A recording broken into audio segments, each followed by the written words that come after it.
And we're live with Dr. Jordana Jacobs. Jordana, thank you so much for being here with me today. So I've been looking forward so much to having this conversation with you.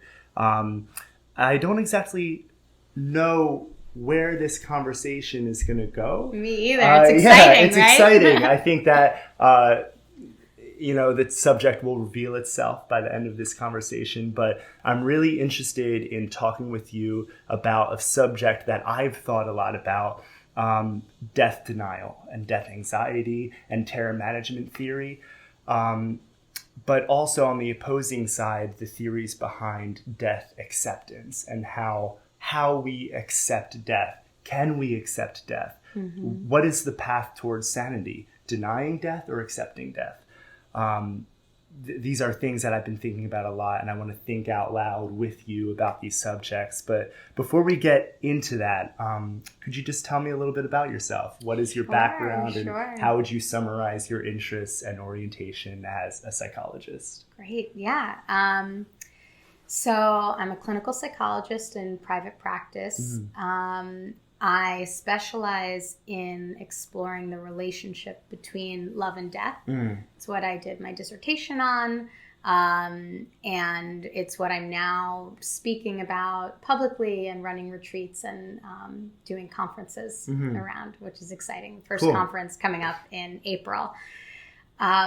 My orientation, I love that question because not that many people ask it, actually. Mm-hmm. Not that many people know that there are so many different orientations for psychologists. I was trained psychodynamically, but I incorporate a lot of existential theory into my work when it feels appropriate. Mm-hmm. I mean, it's always there, right? Those existential themes of death, obviously. But also love is a very existential experience, or it can be, because it's so related to loneliness and isolation, which Yalom actually identifies as one of... Have you read it? I love Irwin Yalom. Have you read I've read Existential Psychotherapy. Yeah. That book changed my life. I know. I actually was reading that in preparation for this podcast. I got to read it again. Yeah, it's so... That book is like a log. It's so thick. I've actually been chipping away at it for years now, but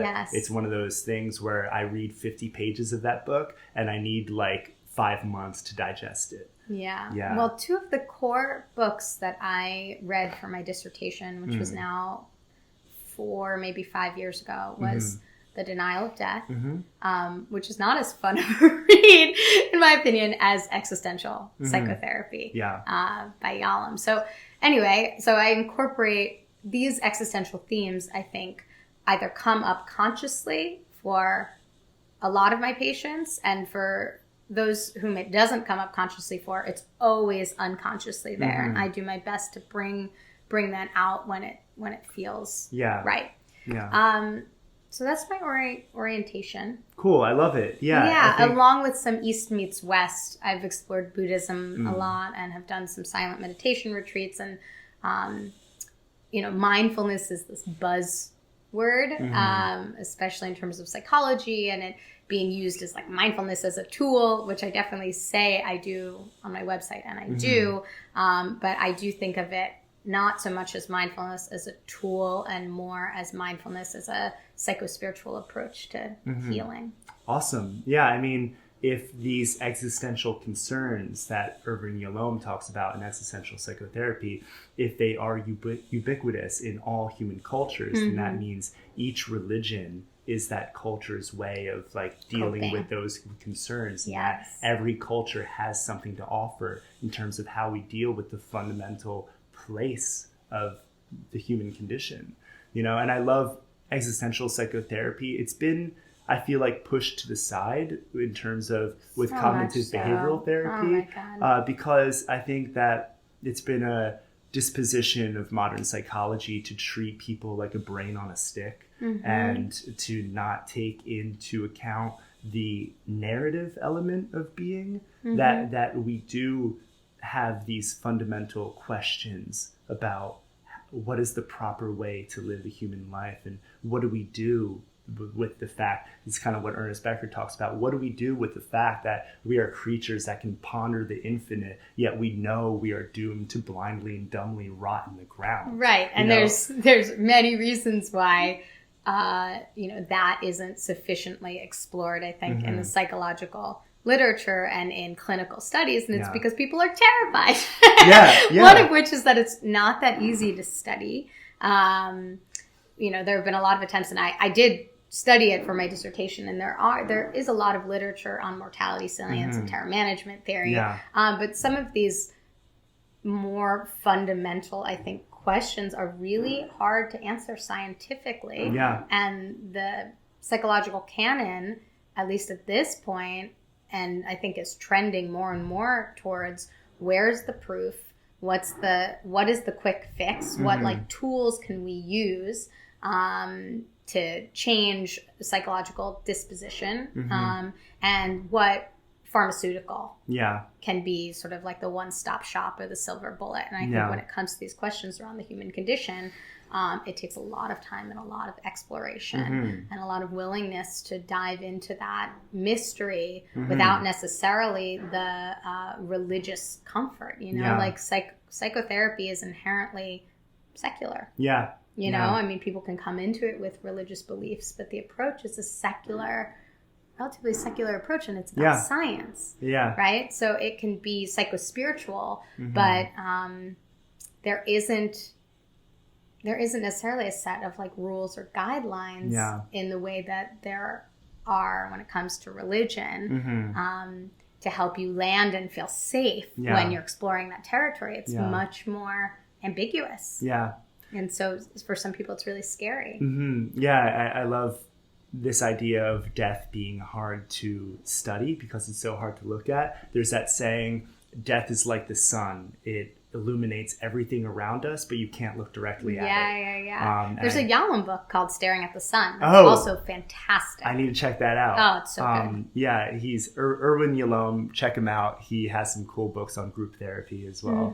I want to get into... I was really kind of turned on by Ernest Becker in his book, The Denial of Death. I thought it was a brilliant psychoanalytic closure on the study of religion. I've always, ever since I was a kid, I was always fascinated by what human beings are up to when it comes to religion.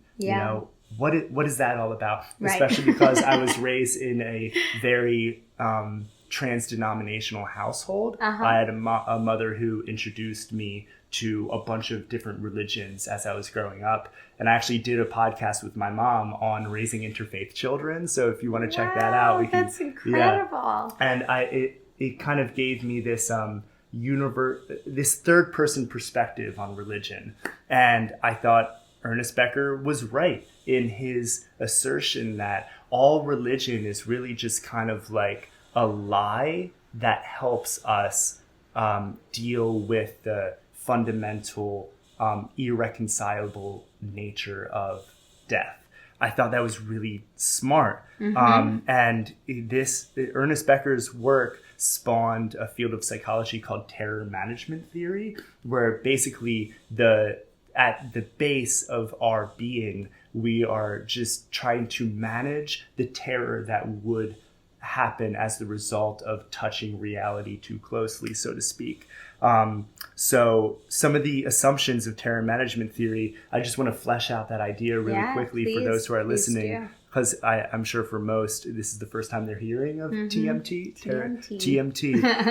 So the assumptions of terror management theory, and this is actually from existential psychotherapy.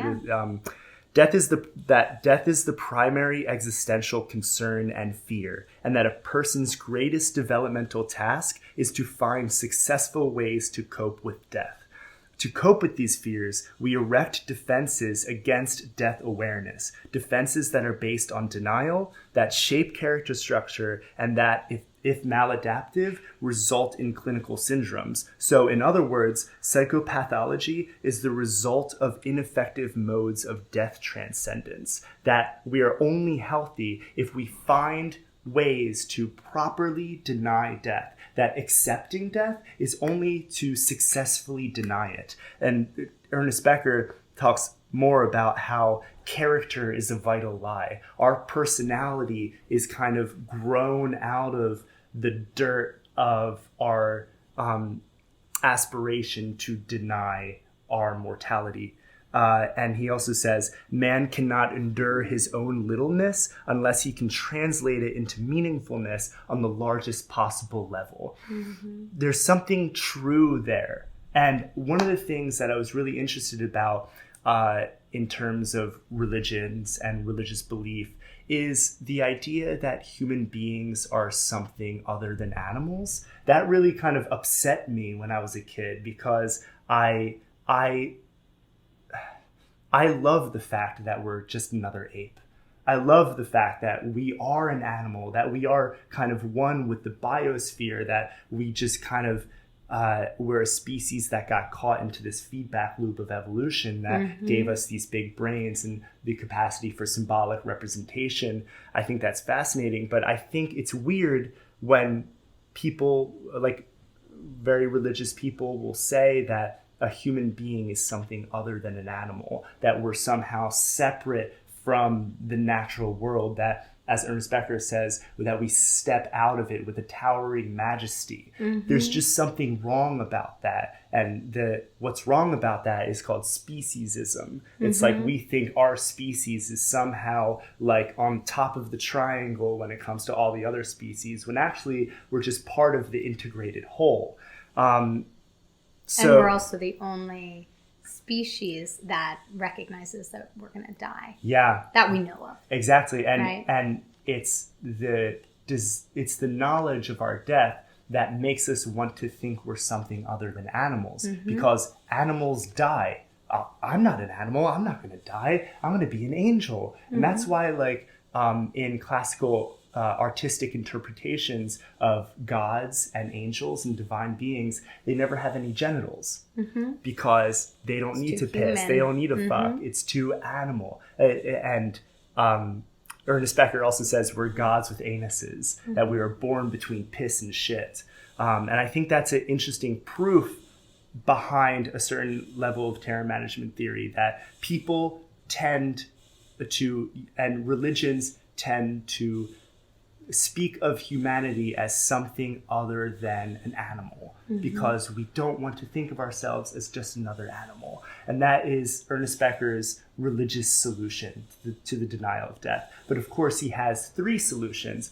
He has the creative solution, the religious solution, and the romantic solution, or the adult romantic solution. Mm-hmm. And the creative solution to death is that we try to create something that lives on past us. We try to either get our name on a park bench, or we get our name on the Yankee Stadium, or whatever it is. Like, we try to make some kind of material stamp in the world, or even not a material stamp, like an ideological stamp. Like, we're still talking about Carl Jung after he died. We're still talking about George Washington and Benjamin Franklin. They're printed on our money. So in a way, they still live on. They are immortal in some way. There's the idea that a man has two deaths, one physical death, mm-hmm. and the other death happens the last time someone says your name for the last time. Mm-hmm. So that is the idea behind the creative solution.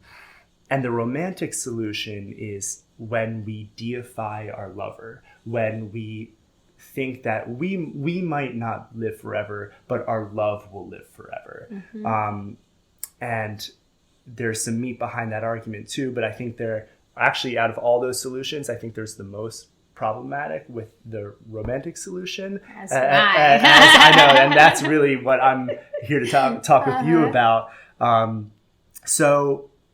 But terror management theory also for other reasons, like so man's desire to think we're not an animal. I always thought it was very interesting when people have pee shame, so to speak. Mm. You know, why do we shit behind locked doors? Why do we hide? Why do we hide our naked bodies? Mm-hmm. Why do we try to conceal the animal processes of our being? It is a flight from death, a flight from the idea that we are animals. Mm. I think that's really interesting. And And why do another very fascinating thing for me, just to study from a psychological perspective, is potty humor in children. Why do kids laugh at shit? Why do kids have potty humor? And Neil Elgie, who's the founder of the Ernest Becker Foundation, wrote an amazing paper called Laughing at Death, where he talks about humor as a defense mechanism, or humor as the membrane, the semi-permeable membrane that allows certain things in but pushes other things out. I think one of the reasons kids laugh at butt and poop is because there's this innate desire to push away all suggestions that we are something other than a mortal animal. And Erwin Yalom says that, like, terror management theory states that it is a child's main developmental task to transcend death awareness. So I think that potty humor is actually a way that the child tries to escape death. But there's some broader problems with this theory of with the terror management theory, because it seems that paradoxically, we grow from a relationship with death. Martin Heidegger said that though the physicality of death destroys man, the idea of death saves him. And I think it was Yalom. Oh, it was Yalom. Yeah, or Yalom citing Heidegger. Maybe. Yeah. It's hard to know, actually. Yeah, Well, either way, it's true. Yes. It's true. That there is something redeeming about the contemplation of death. And I've always known that. It's always been a splinter in my being as I've read Ernest Becker's work. It's like, okay, this works, this is interesting, but there's something about touching death that allows us to grow. Like our contemplation of death, it doesn't seem like I'm just more successfully denying it. It seems like I'm coming closer to it.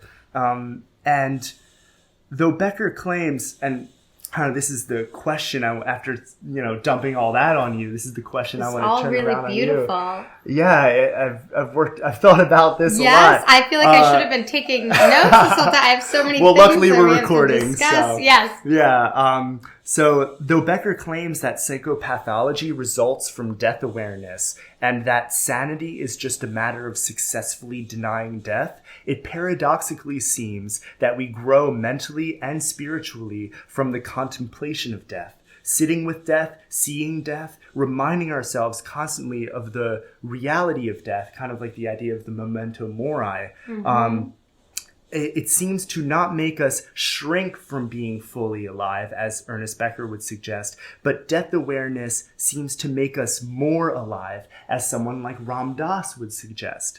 One could argue that the experiences of ego death had in the throes of a psychedelic experience can be the impetus to profoundly positive personality change, or that practicing death can lead one to a fuller life. So what I want to ask you is, so if the denial of death sits at the seat of the human condition, why do we seem to grow from getting close with and confronting death?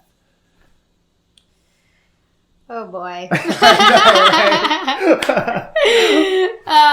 know, right? There are so many incredible things you just said in that monologue, and I've been working on not interrupting. I'm Jewish, and it's sort of like part of the way I interact to just jump in there. So that was a real, there's so many things to comment on, but you really did lead us, I think, in this funnel to the most fundamental question. I think, like we've discussed, we're not going to answer it. Yeah.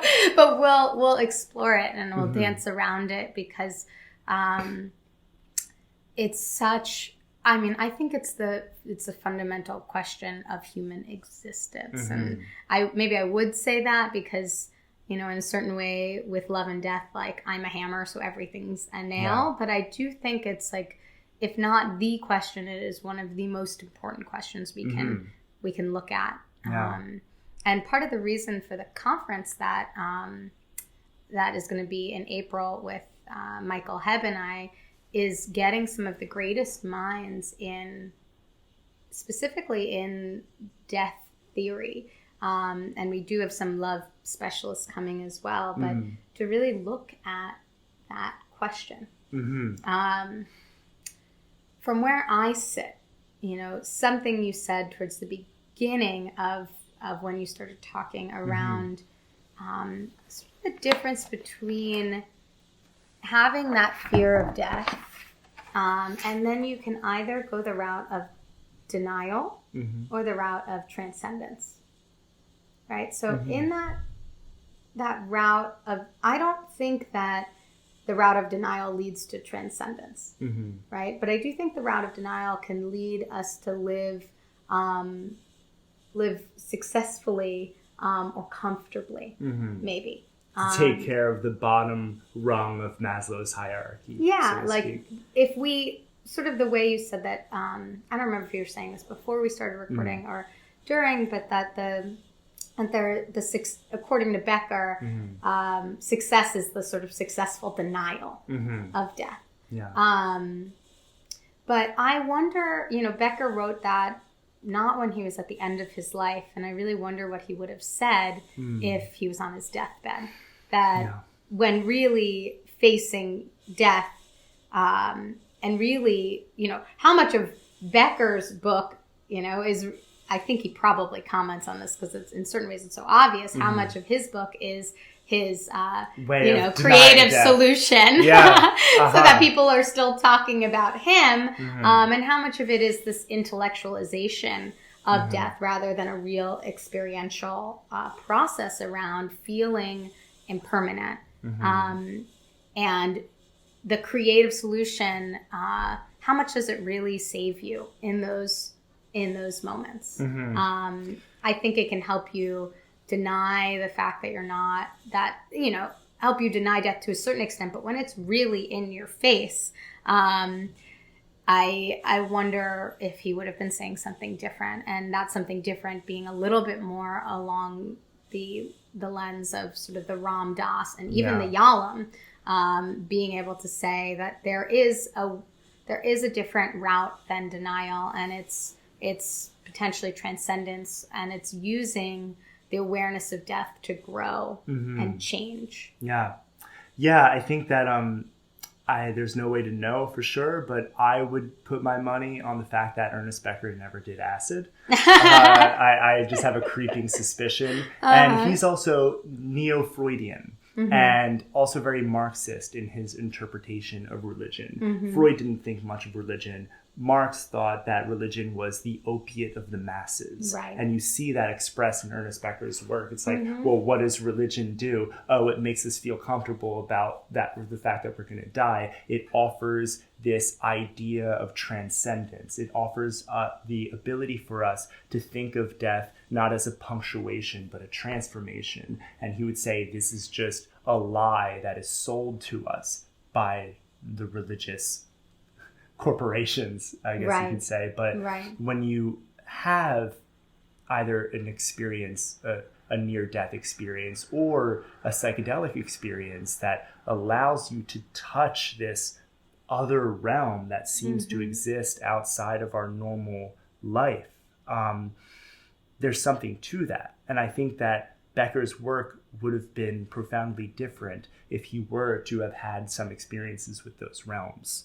And also, with psychedelics are being used as palliative therapies now. Yeah. So when someone who is diagnosed with a terminal cancer diagnosis takes psychedelics, they then become more comfortable with the fact that they are going to die. Right. So does that mean that LSD just helps that person more successfully deny death? Does LSD help you lie to yourself? It seems to do the opposite. LSD seems to not aid in you building an illusion, but it seems to aid in the destruction of illusion. Right. So it seems that our incompatibility to understand death is actually more illusory than it is a truism. So I want to ask you, how do you practice death? And how do you have a relationship with death? For me, the most profound moments I've had around that more experiential recognition of transience has been through Vipassana meditation and 10-day silent retreats. I don't know if you have any experience with that, or have you heard of that? Only in my own right. I've gone out of my own way to spend 7 quiet days in a little cabin in the woods. Yeah. Not through any particular lineage or any kind of particular ceremonial aspect. But I have been quiet by myself for extended periods of time. How does that help you? So on these specific Vipassana 10-day silent retreats, of which I've done 2, and I'm signed up to do a 3rd, the experience of becoming very aware, which is part of what the Vipassana technique teaches you to do, the experience of becoming very aware of all the sensations you're feeling through very intricate and slow body scans, is the process by which I've been able to recognize that everything is transient. Every sensation, every emotion, my entire self and sense of being is constantly changing, is constantly aging, and will eventually die.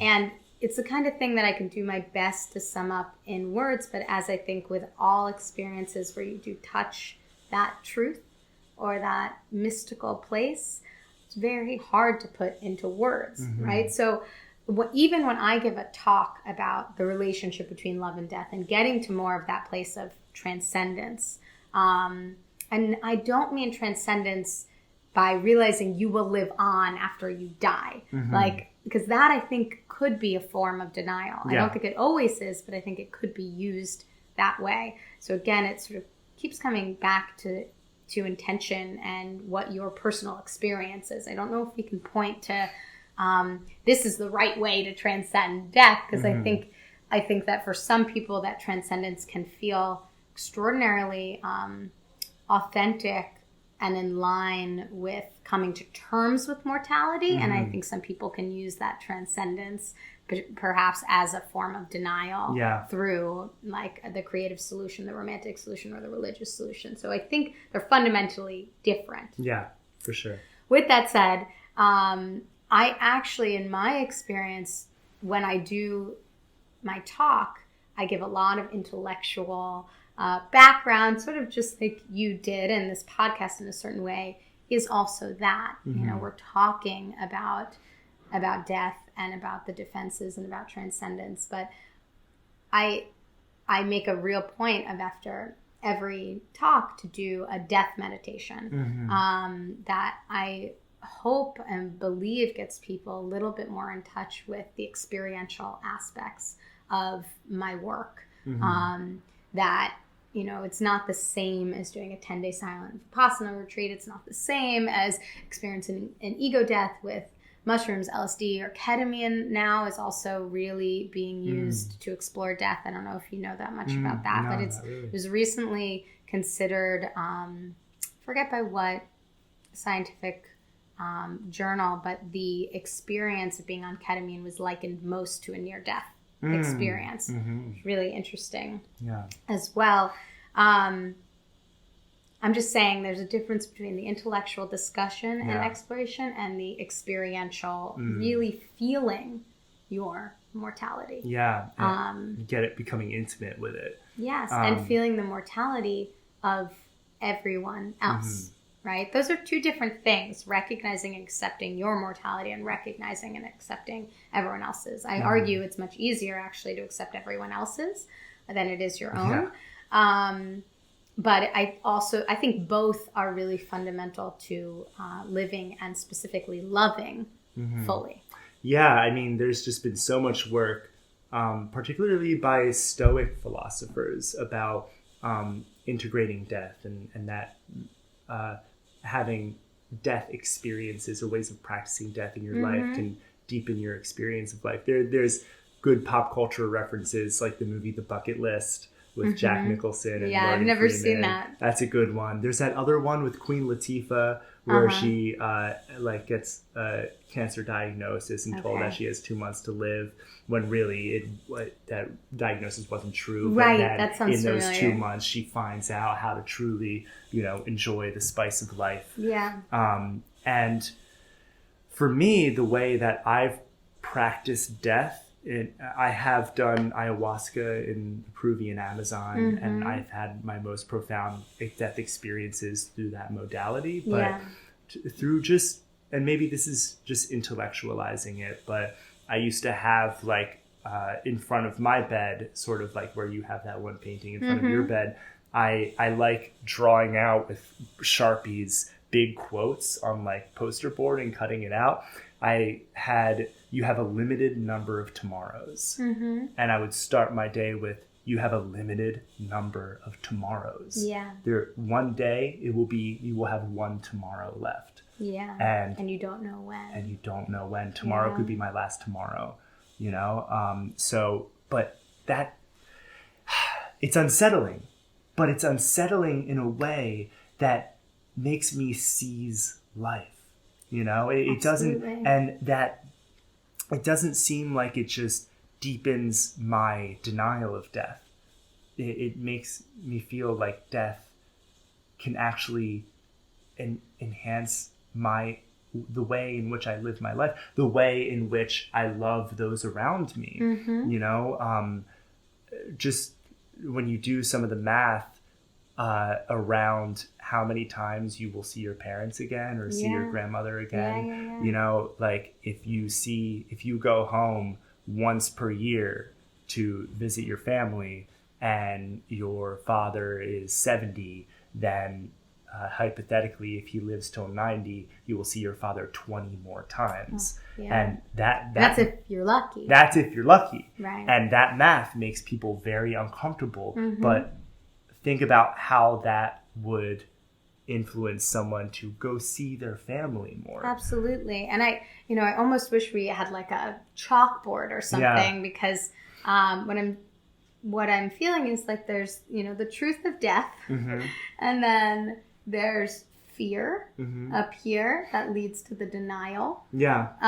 Which can make you feel okay, you can often get by until, someone breaks up with you, and then your adult romantic solution has crumbled, or something happens in terms of work or your career, and then that crumbles, and then you have to either consciously or unconsciously confront your mortality, right? Those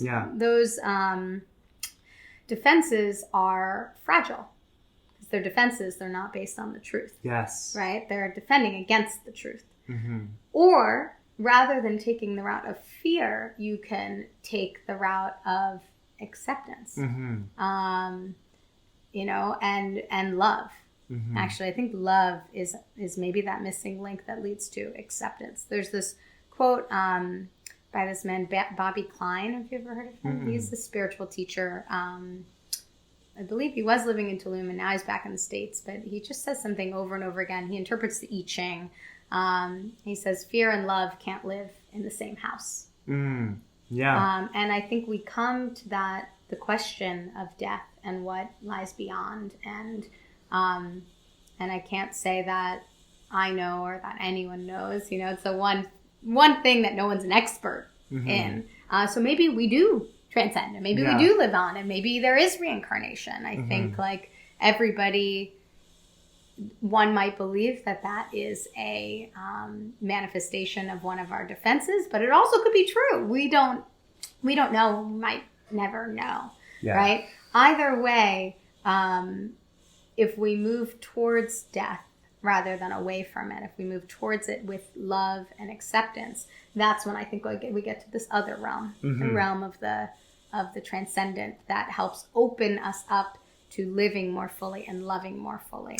I don't know if the route of fear and denial gets us to that place of I don't think it does. Of the opening that I think is necessary for us to really live and experience and sort of drink the richness of every moment. I think this is why I love comparing and contrasting Ernest Becker with Ram Dass so much, because I think that where Ernest Becker goes the route of denial, Ram Dass goes the route of acceptance and love. And at least for me, one of my highest virtues is truth. I believe that a definition of good is living in truth, embodying truth, and moving towards truth. Right. So I don't believe that any kind of psychodynamic that leads us into denial is good or sane. You know, there's that. It might be sufficient. It might be sufficient. Evolutionarily sufficient. But for is that you to not break down. But I don't think that's what a lot of people are looking for. Is that your highest goal? I just want to be sufficient. You know, is that the most noble aim? You know, I'd like to believe that that's not what most people want. But a lot of people are so afraid to look at some of those truths that they settle for that sufficient. They say, okay, I'm good here. You know, this works for me. Unfortunately, I think it's lurking under the surface all the time. I mean, let me give you an example. My dad is 75. My boyfriend, who is Michael Hebb, who does Let's Talk About Death Over Dinner and creates these experiences around confronting death at the dinner table. Through sort of this gamified way of saying, these are some key questions we're going to go around and answer together. And theoretically creating a really safe space so that people can go deeper into some of these questions around mortality. And my dad was recently invited to one and was like, I don't want to go. I was like, and he's a psychiatrist. And you'd think he would be really interested in exploring these topics, but he's really afraid of his own mortality. And I told him I thought it'd be very rude if he didn't go, and that I really wanted him to experience it.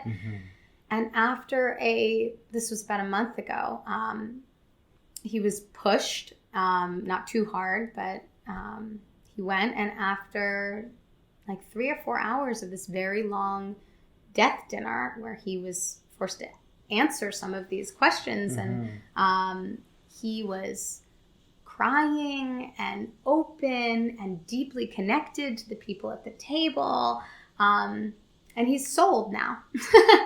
You know, there was the impulse to go into fear, and then it was like, okay, let's just try to take a slightly different route and see what that feels like for you.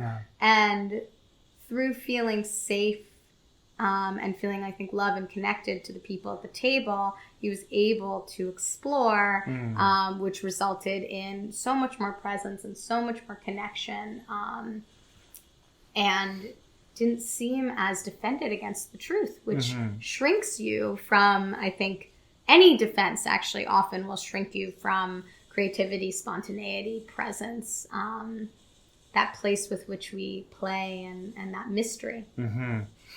Yeah, I think one of the final revolutions of growth when it comes to accepting death is when you can laugh at it.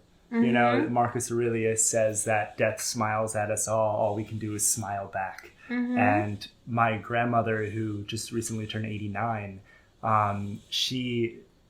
I look up to her for a lot of reasons, one of which is the dark humor she has around her own death.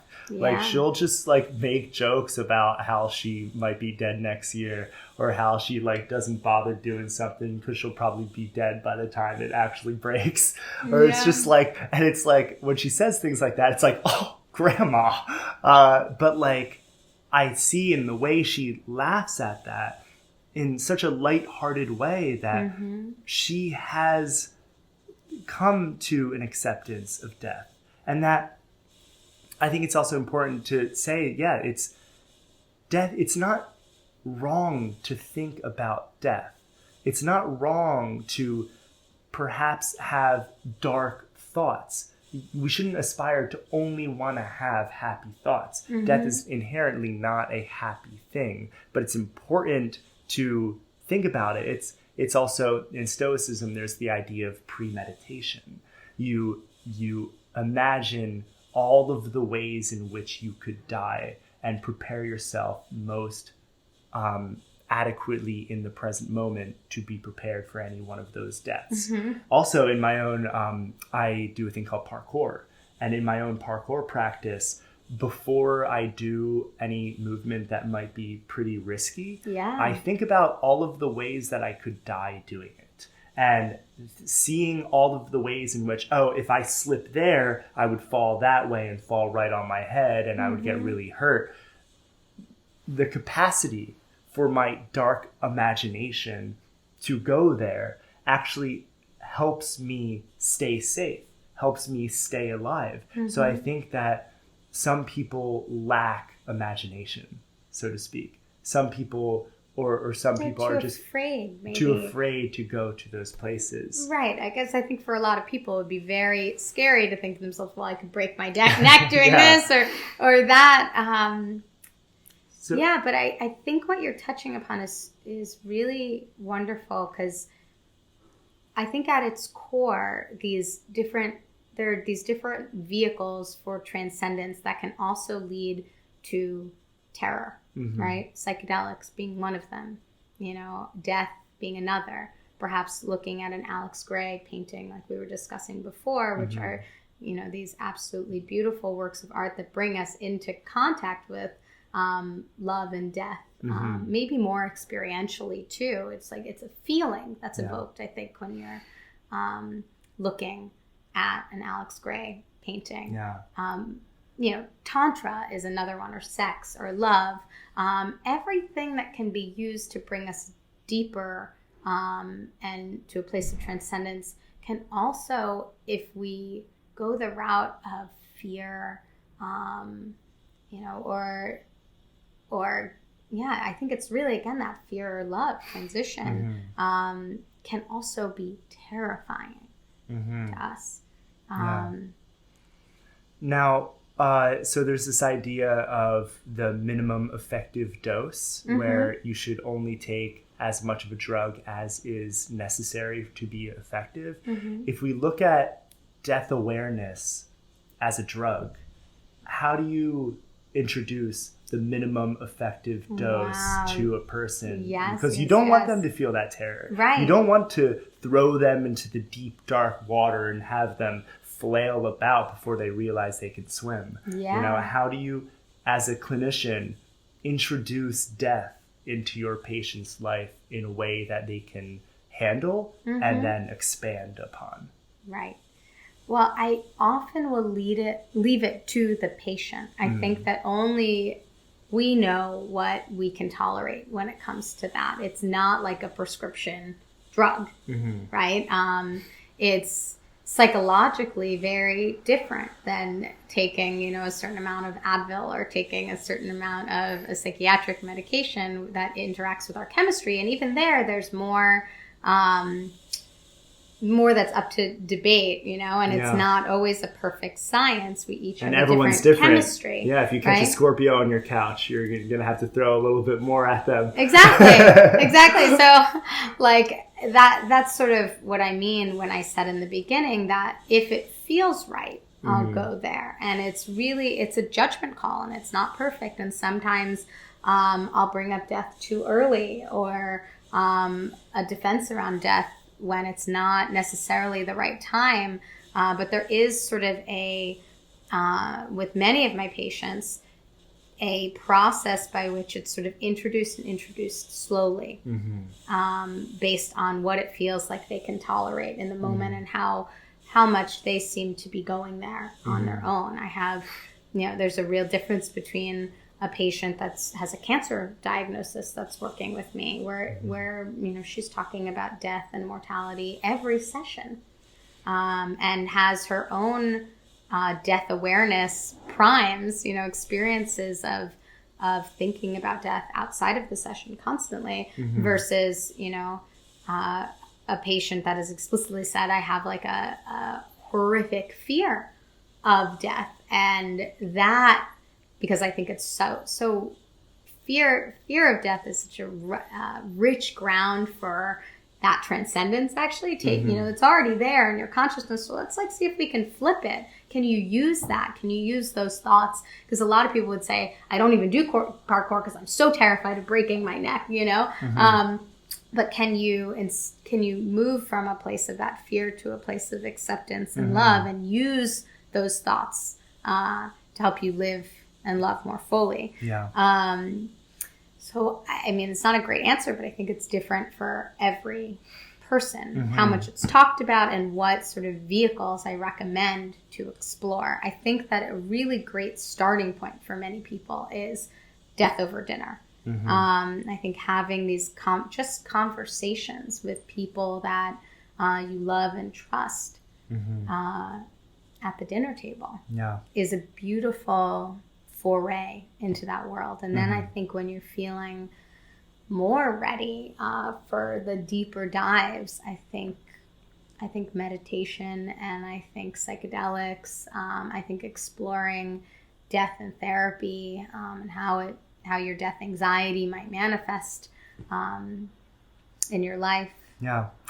I want to talk more about the romantic solution that Ernest Becker puts forth, where he says that basically we come into a romantic relationship expecting our partner to be an escape from our own thoughts of mortality. And there seems to be some things that are wrong with that. It seems wrong to place on your partner the burden and responsibility that they are your defense against death. It's like that. It seems that we should take more personal responsibility, like you're saying, for how we confront death, and not put that on our partner. So how does the idea that our relationship will live forever, that our love is immortal, how does that negatively affect the way a romantic relationship plays out between two people?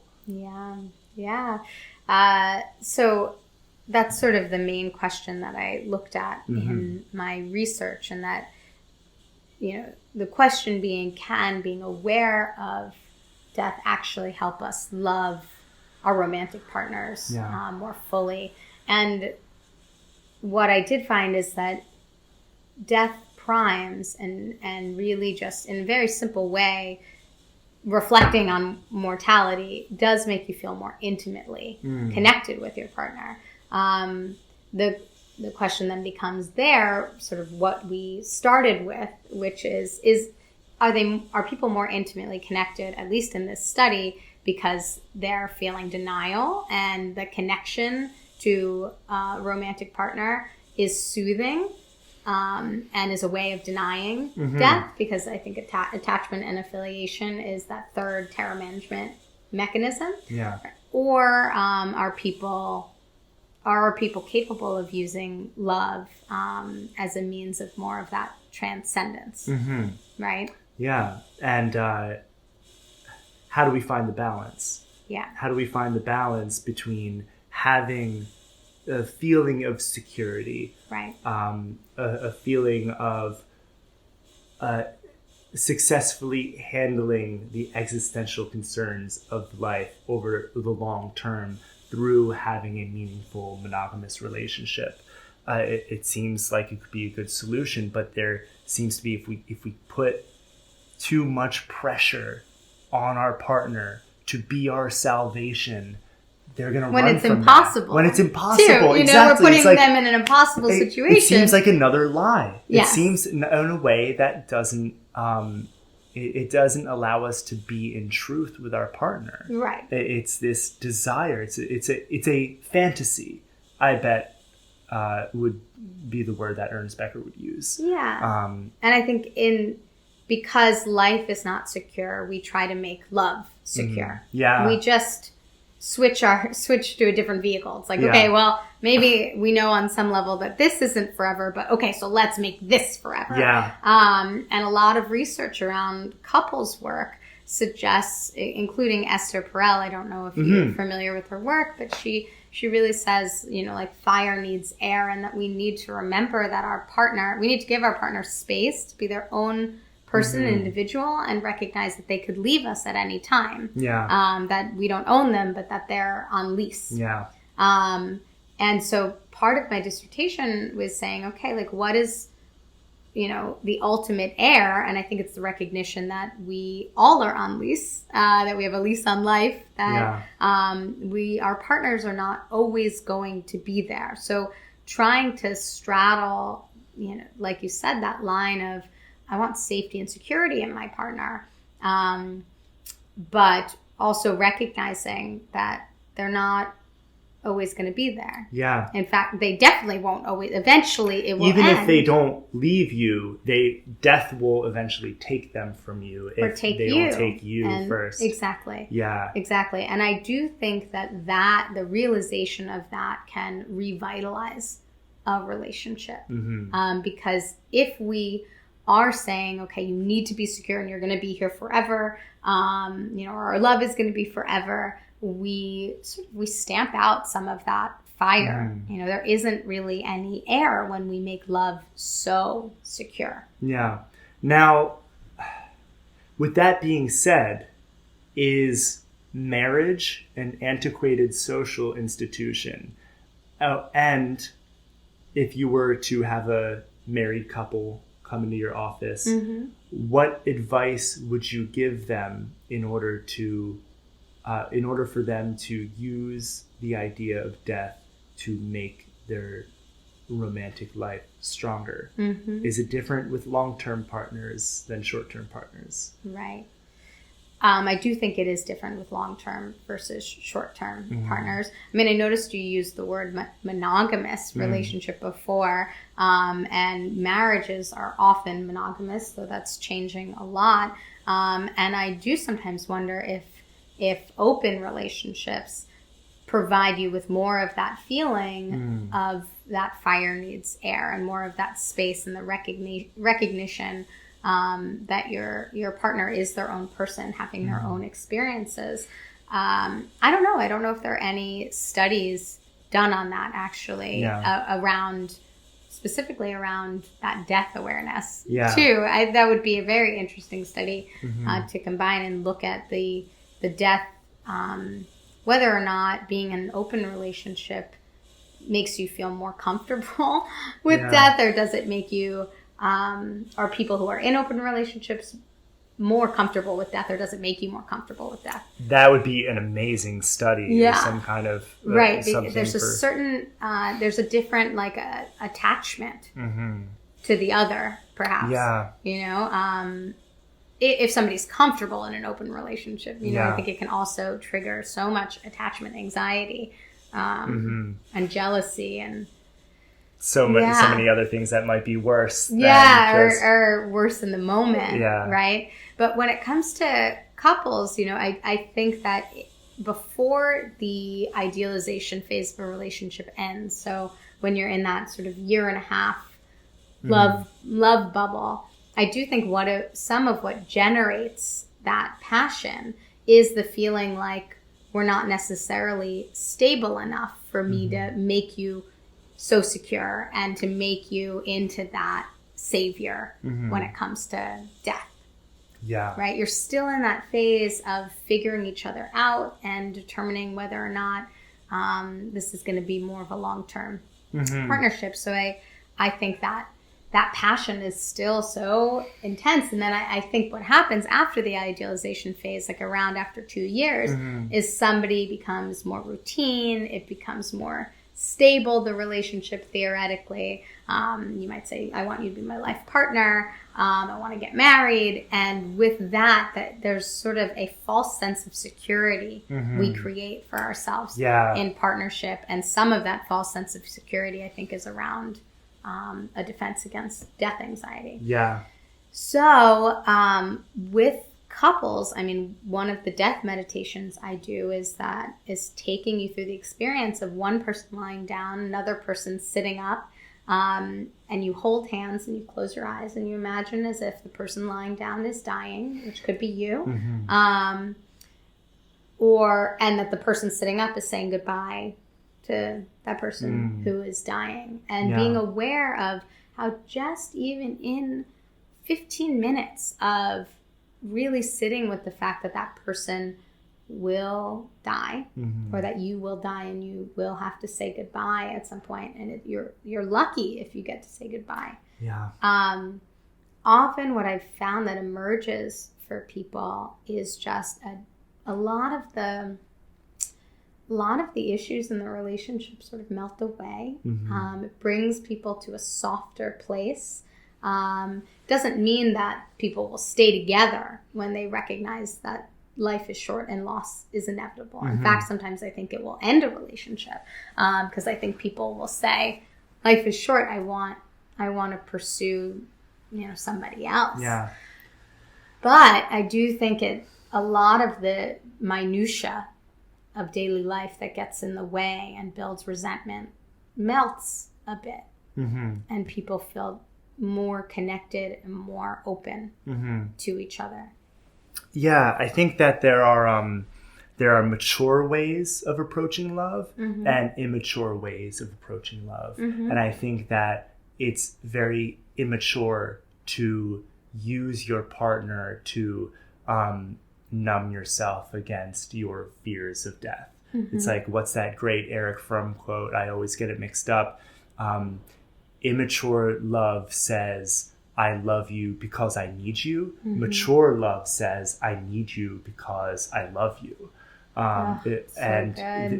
So the love comes before the need. I always get that mixed up. It's so similar. I think that's exactly, I don't know if it's the exact direct quote, but that's from what I remember reading The Art of Loving, and creating sort of a need-free love. So you can need-free love, exactly. So the primary, you should want to be with your partner because you love them, not necessarily because you need them. It's a needy attachment. Give me, or else I'll feel terror. Right. It's like that only produces feelings of like repulsion, it's like when you feel like you're being scratched against and pulled closer, it's like a survival response. And also, like, in terms of love, this is how I think about it, and I think I've had a lot of maturing experiences when it comes to love, and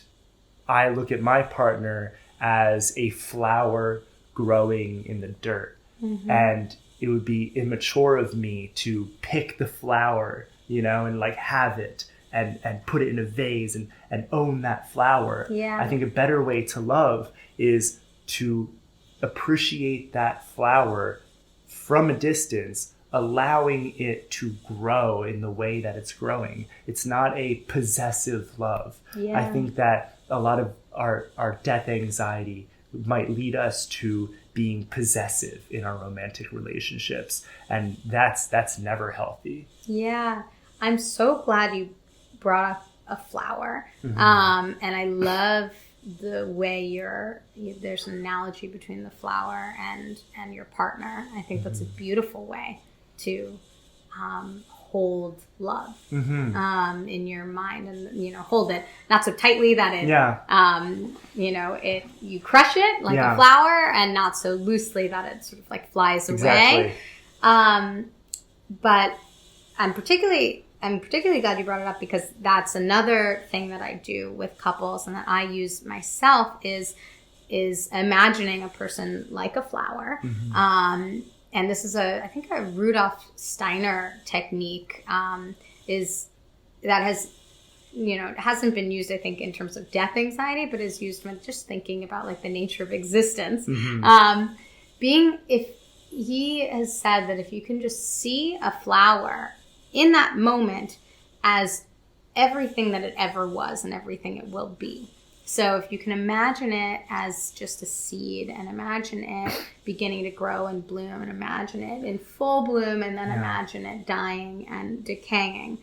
By looking at it in this one moment, you sort of move out of time. And you have I think a more real perspective, rather, you zoom out.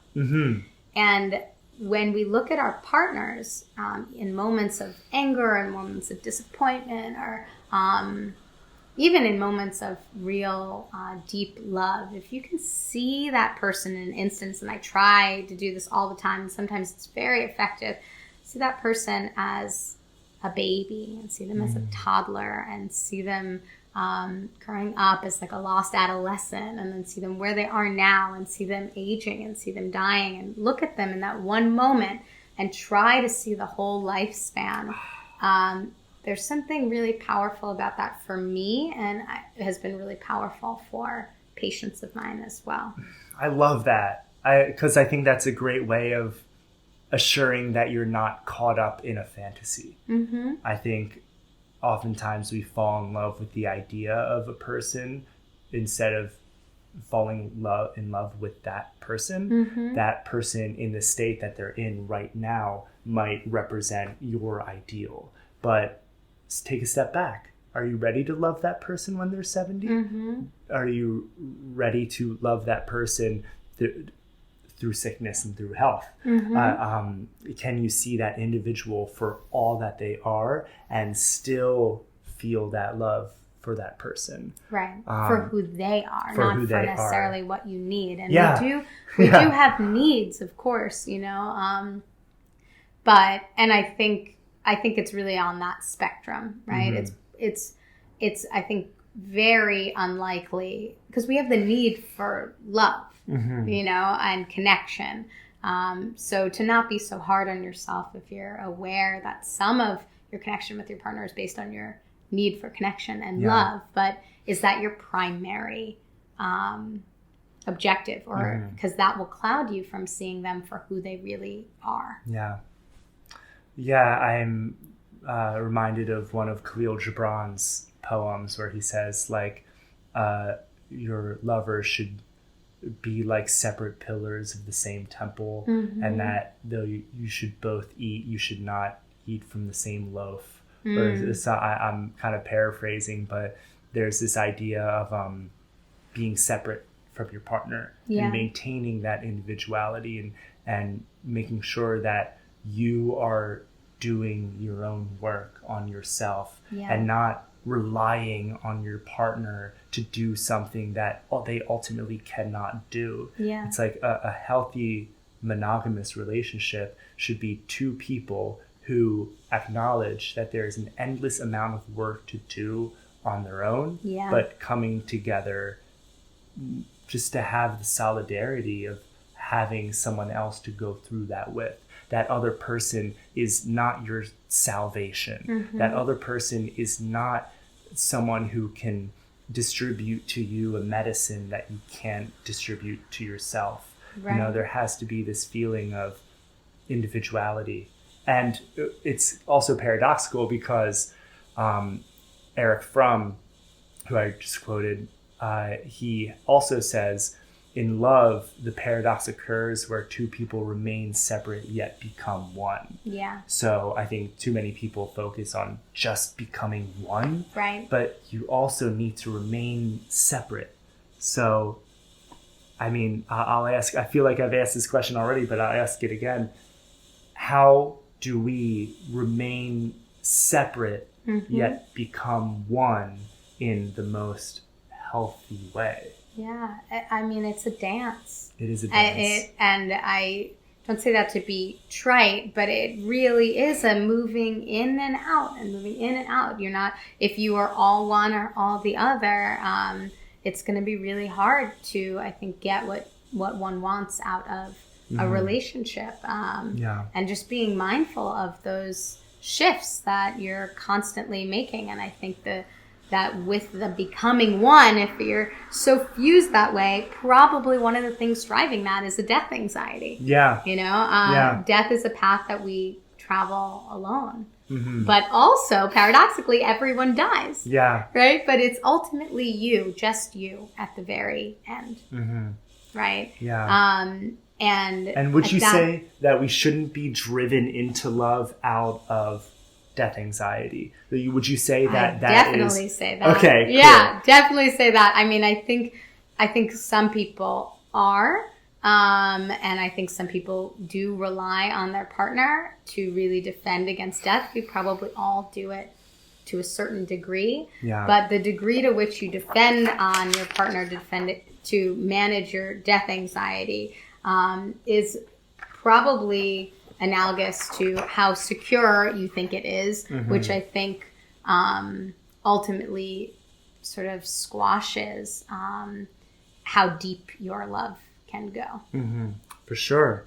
And true love, sort of the concept of like love based on the truth, right? Yes. Like it's love. Certainly, I'm not going to, say people aren't experiencing that, but I don't know if it's true love, like in the sense that it's love that has an awareness of those aspects of truth that you were talking about that are so important. Does the relationship have truth at its core, or denial at its core, or anxiety at its core? Yeah. It's like that's how, like, is there rot on the inside of the apple, And again, going back to my highest virtue, truth. Like in everything I do, especially my relationships, like to be in truth with that person is the highest good you can do. And the truth is you can't save them from death. So don't even try. Don't even offer it.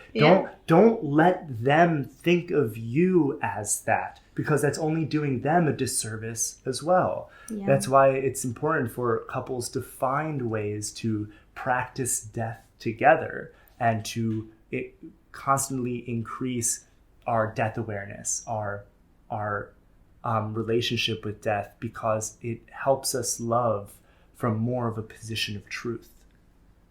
So beautifully said. Yeah. Yeah. I want to ask you one more question. Sure. So the religious solution.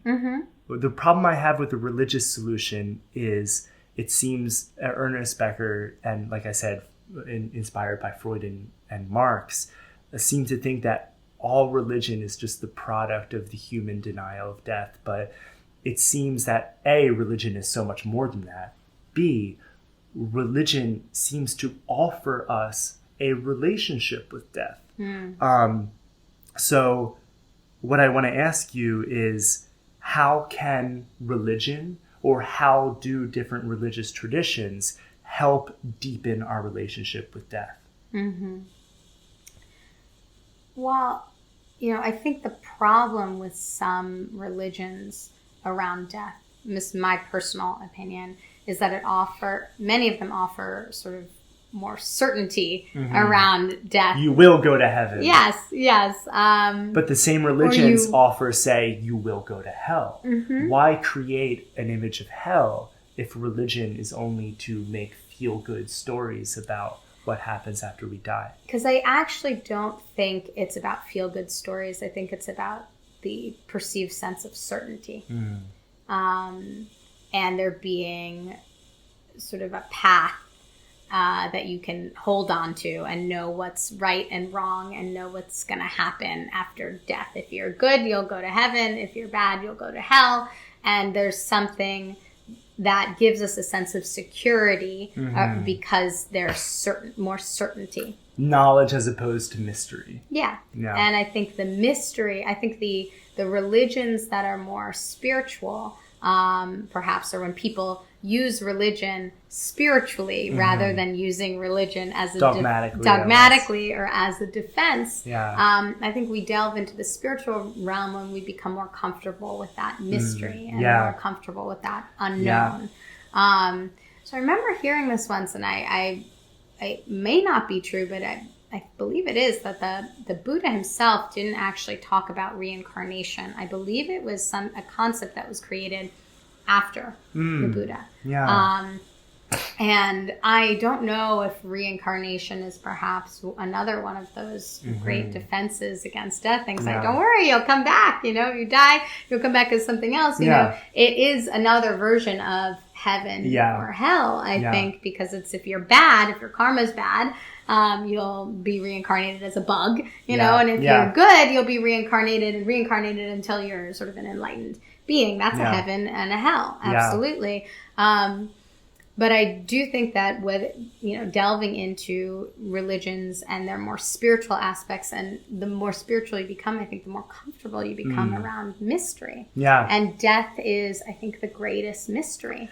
Yeah, I think so too. And I think that religion properly helps us deepen our relationship with mystery, not build walls of knowledge between us and mystery. Yeah. It's like we need to move into the mystery. We need to move into truth.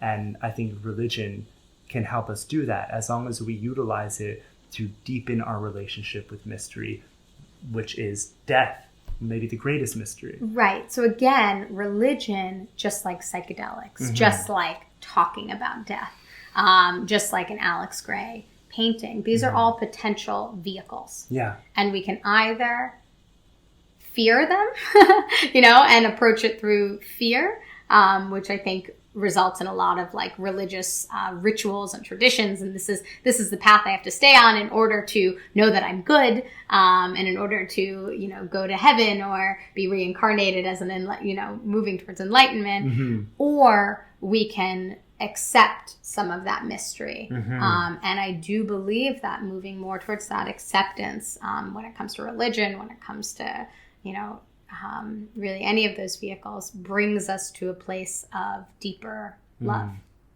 Yeah. Accept mystery, accept death, live in truth. Dr. Jordana Jacobs, thank you so much for being here with me. Thank you so much. It's such a thought-provoking conversation. I feel like I have to edit some of my PowerPoints. Yeah. Now I have some more things to add. Some amazing quotes, too, that you've said. I hope that on your website or wherever you post this, you give people access to some of those. And I would love to have you on again sometime to have this conversation evolve. I'd love that. Where can people find you? How can people keep up with you? Yeah. What are you working on? Probably the best way to find me is either through my website, which is jordanajacobsphd.com, or my Instagram, which is Dr. So it's Dr. Jordana Jacobs. So at Dr. Jordana Jacobs. Yeah. And do you have anything happening in the future that you're working on that you want to talk about? I have a talk coming up next week in the city, but probably by the time this airs. And I think my next big thing is really sort of like heads down, working towards this conference in April in Seattle on love and death. Awesome. And I'll be sure to post about that as the time comes. Great. And again, thank you so much. Of course. It was a great conversation. Yeah. Likewise. And thank you, everyone, for getting lifted with us on Lifting the Iceberg. All right. Bye, everybody. Bye.